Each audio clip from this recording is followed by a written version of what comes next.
नमस्कार दोस्तों, मैं हूं आपका दोस्त जाहिद। आप देख रहे हैं हिंद वॉइस। आज हम साहेबपुर कमाल विधानसभा के अंदर हैं। यहाँ पे हमारे साथ लोक जनशक्ति पार्टी के प्रदेश महासचिव सुरेंद्र विवेक जी हैं। इनसे कुछ ऐसे सवाल हैं जो मैं इनसे पूछता हूँ। एक चीज़ बताइए कि जिस तरीके से जो मौजूदा गवर्नमेंट है बिहार स्टेट की, तो बड़े बड़े दावे और वादे करती है कि हमने बिहार के लिए बहुत अच्छा कार्य किया है। तो सर आप ये बताइए कि अगर नीतीश कुमार ने काम किया है तो बिहार में पलायन और बाढ़ की समस्या क्यों नहीं ख़त्म हुई? देखिए, विकास हुआ है, ये बात नहीं है। रोड, सड़क, बिजली, निश्चित रूप से। इतना वक्त लगा है सर? नहीं, वक्त काम करने में वक्त तो लगेगा ही। 15 साल एक लंबा वक्त है, आप इस चीज़ को मानते हैं? जो बीमार था, जो बिहार बीमार राज्य था, उसको स्वस्थ होने में तो वक्त लगेगा ही। क्योंकि बीमारी दूर होने में समय तो लगता ही है। अच्छा, इसलिए विकास हुआ, इसमें कहें तो मत की बात नहीं है। लेकिन जितना विकास होना चाहिए उतना विकास नहीं हुआ है। आज आपने पलायन की चर्चा की है। वास्तव में पलायन रुका नहीं है। पलायन तभी रुकेगा जब बिहार में उद्योग धंधे लगेंगे। तो ये सरकार की काम है ना सर, सरकार करेगी उद्योग वगैरह। और जो यहाँ पे मज़दूर हैं जो बाहर के स्टेट में कमाने के लिए जाते हैं, चाहे वो दिल्ली हो, पंजाब हो, वो चीज़ यहाँ के बिहार की जो मौजूदा गवर्नमेंट वो करेगी ना। 15 साल उन्होंने बिहार पे हुकूमत किया है, अब तक पलायन क्यों नहीं रुका? मेरा ये सवाल है। देखिए, आदरणीय चिराग पासवान जी यही कहते हैं, पलायन को रोकना है जी तो उद्योग धंधे के क्षेत्र में हमको काम करना होगा। और जहाँ तक पलायन की बात है, मजदूरों की बात है, वो कहते हैं इसके लिए एक आयोग बने। जो हमारे मजदूर भाई जो लोग हैं यहाँ से, जो पलायन करके मुंबई में काम करते हैं, दिल्ली में काम करते हैं, पंजाब में काम करते हैं, उनका एक लिस्ट बिहार सरकार के पास हो। अर्थात उनका कहना है एक आयोग बने और बिहार सरकार की दृष्टि हर एक मजदूर पर हो, ताकि बिहार सरकार किसी एक, अगर पंजाब में किसी एक मजदूर के साथ किसी प्रकार की वहाँ की सरकार या वहाँ के लोग दुर्व्यवहार करते हैं, शोषण करते हैं, तो बिहार सरकार के पास अगर वो डेटा अगर उपलब्ध है तो उसका समाधान अविलंब तुरंत होगा। इसलिए हमारे राष्ट्रीय अध्यक्ष चिराग पासवान कहते हैं जो इसके लिए स्पेशल एक आयोग बने, जो यहाँ से पलायन हमारे मजदूर भाई लोग करते हैं उनके लिए।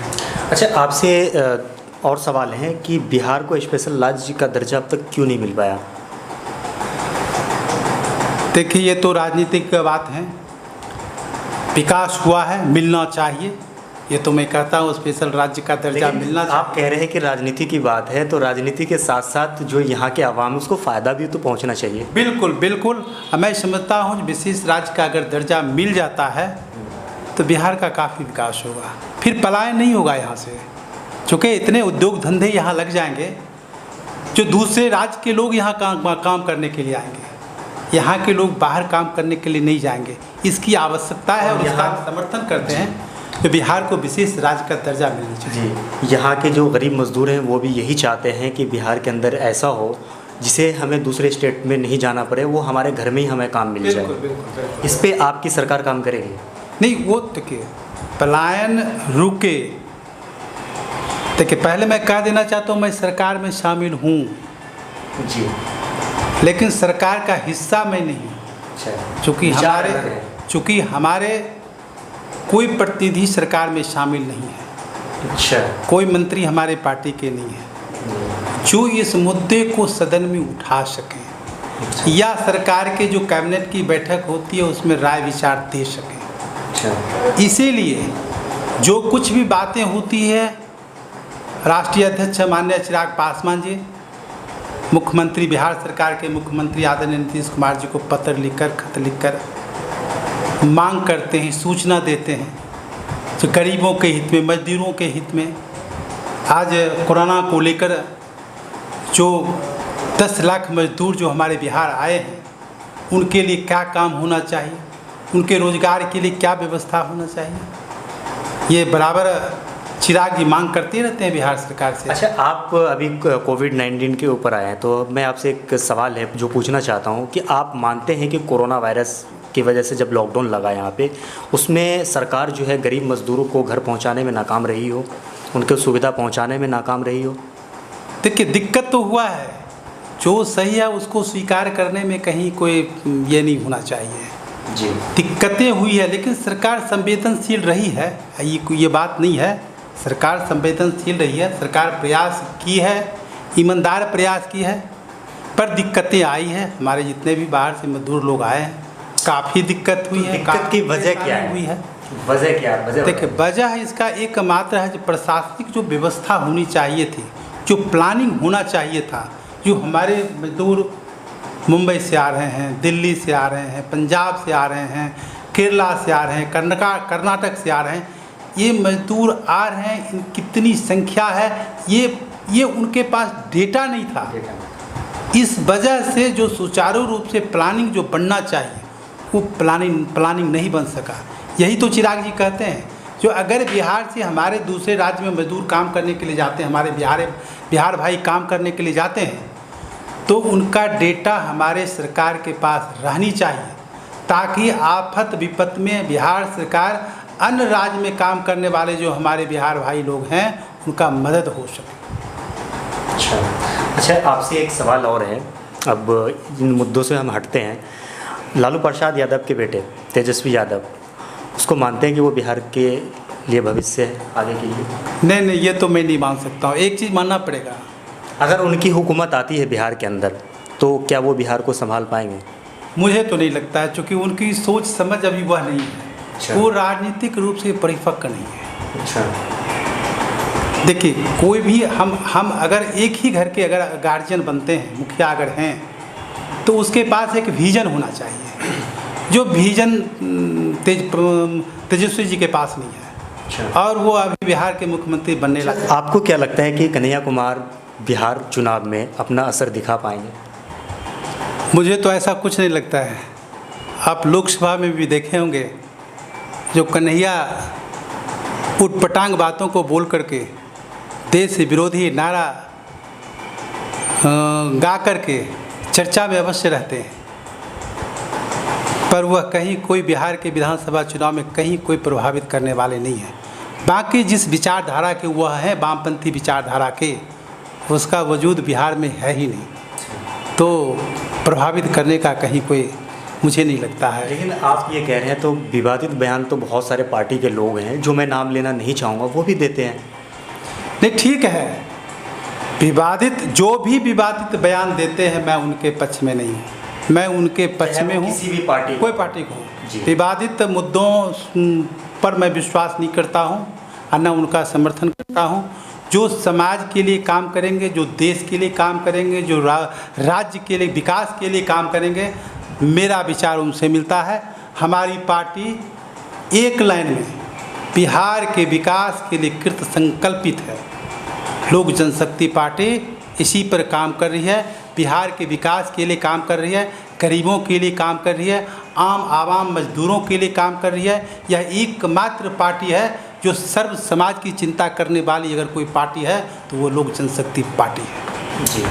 अच्छा, लास्ट सवाल आपसे ये है, क्या दलित वोट बैंक पासवान के साथ जाएगा या किसी और पार्टी के साथ? क्या इसमें कोई संदेह है आपको? क्या नहीं, आप बताइए। इस देश के सबसे बड़े अगर दलित के हिमायती हैं तो लोक जनशक्ति पार्टी के संस्थापक आदरणीय रामविलास पासवान जी हैं। और आज आप सिर्फ पासवान की बात में नहीं कर रहा हूँ, इस देश के जितने भी दलित हैं वो सारे रामविलास पासवान जी के साथ हैं। मैंने आपको क्या कहा, वह सिर्फ दलित की चिंता नहीं करते हैं, वह सर्व समाज के जो वर्ण के गरीब हैं उसकी भी वो चिंता करते हैं। और रामविलास पासवान इस देश के नहीं बल्कि अंतर्राष्ट्रीय नेता है दलितों के। ये आपने सबसे अच्छी बात कही है कि सिर्फ एक वर्ग के नहीं, सभी के लिए है ना? बिल्कुल बिल्कुल। मैंने एक लाइन में मैंने कहा, जो मेरी पार्टी सर्व समाज की चिंता करती है, गरीबों की चिंता करती है। मेरी पार्टी का बुनियाद ही समाज के विकास का, बिहार के विकास का, देश के विकास का मेरी पार्टी की बुनियाद है, मेरी पार्टी का प्रिंसिपल है। अच्छा, आप एक सवाल है, आप जैसे कि आपने बताया कि रामविलास पासवान ने बहुत अच्छा काम किया बिहार के लिए, बिहार के आवाम के लिए। आप उनमें से 2 काम, कोई भी काम हो जो हमारे व्यूअर्स हैं, आप उनको बता दीजिए कि 2 काम उन्होंने अच्छा किया। मैं तो जब संचार मंत्री थे, कोई कहना है, जो मोबाइल घर घर तक पहुंच गया, उस समय के कौन थे मंत्री भारत के संचार मंत्री? आदरणीय रामविलास पासवान थे। जो झोपड़ी में दिए जलाने की बात थी, उस झोपड़ी में मोबाइल उन्होंने पहुंचा दिया। का और इंटरनेट नीति मोदी जी ने पहुंचाया। और दूसरा काम मैंने आपको बता रहा हूँ, आज गरीबों घर घर तक राशन, जिसके पास राशन कार्ड नहीं था उनके घर तक अनाज पहुंचाने का काम इस देश में अगर कोई किए हैं तो रामविलास पासवान उन्होंने किया है। आज भी वह लगातार काम कर रहे हैं गरीबों के लिए। घर घर राशन कैसे पहुंचे इसकी चिंता आज भी कर रहे हैं। और हम लोगों तक विकास के माध्यम से बात करते रहते हैं कि वहाँ कोई ऐसा व्यक्ति है जिसको राशन अभी तक नहीं मिला है।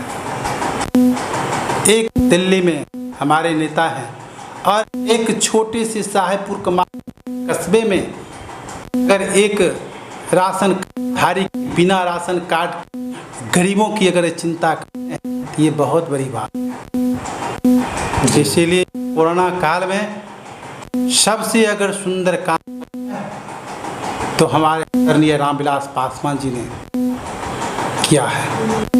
अच्छा, हम आपके सामने चेहरा लाते हैं। पहला चेहरा नीतीश कुमार, दूसरा चेहरा आपने पहले बताया, दूसरा चेहरा ये आपके जो चिराग पासवान है। इन दोनों में अगर चेहरा रखा जाए तो इन दोनों में से किसको चाहेंगे कि बिहार के बेहतर के लिए वो कुर्सी पे बैठे? देखिए, पहले भी मैंने कहा और फिर पुनः कहता, जो